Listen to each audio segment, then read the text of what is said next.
How's it going, guys? Welcome back to another RC in Motion video. Gear mesh on Tech Tuesday.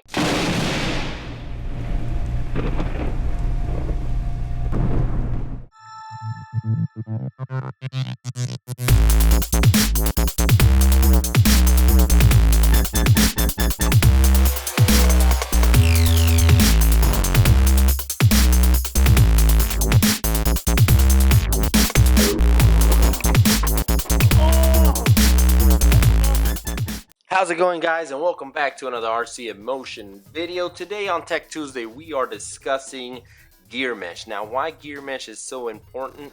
Well, it will depend on how your vehicle will run, that being hot or cold. A tighter gear mesh would be running a hot engine, as to a looser gear mesh will be running a cooler engine. Now, the mesh between the gears, simply put, is the space between each teeth. Now, if you have little of a space between each teeth, it's going to run really tight, and if you have too much of a gap, well, it's just going to run real loose.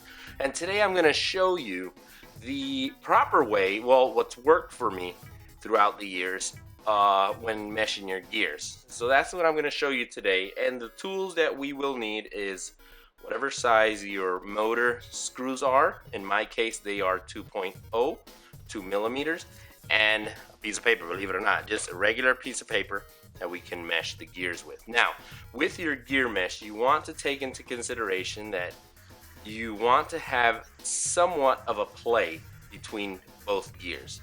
I mean, it's a minimal amount of play, pretty much the width of a piece of paper. So what I like doing is I'll take the piece of paper and I'll fold it in half. Now, this works with any type style gear, that being a 32 pitch, a 48 pitch like in this case, or mod 1 or mod 2 for 8th scale guys.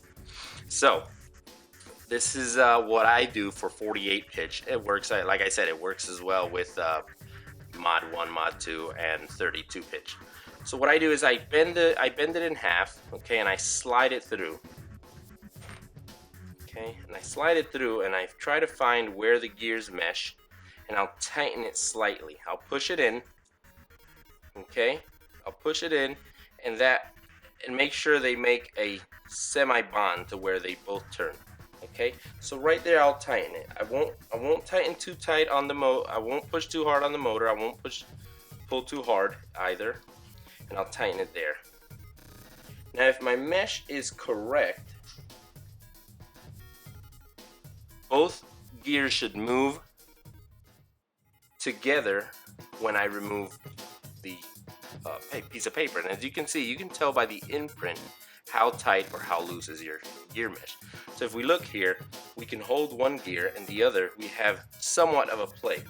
You can see it has a decent amount of space for air to go through, and you'll always have a perfect mesh. Now, let's go ahead and show you what a tight mesh will look like. So let's say we slip our piece of paper again through the gears, and we push. Now, in this case, we're gonna push really hard, okay, and tighten that gear mesh. So let's try to push really hard. Okay, there we go. So when I push, you can see that the imprint is different. There's no play whatsoever, and it's a tight mesh. At some occasions, you can hear it, and it sounds like a real loud winding noise. No play whatsoever, and it's really tight. So you can even tell by the imprints the difference of that, the pattern of how tight and how loose. This is the original one, and this is the tight mesh. Usually when it's really tight, the paper it'll stay stuck and probably rip. So in that case, we can go back to our original settings and just leave a little bit of space between those gears. That way air can go through. Now, the importance of this, simply put, is you don't want to compromise your spur gear or your pinion if you're running metal gears, because in the metal gears case, you can strip either or. You have metal with metal, metal on plastic, plastic is always going to give first. So make sure your gears are properly meshed.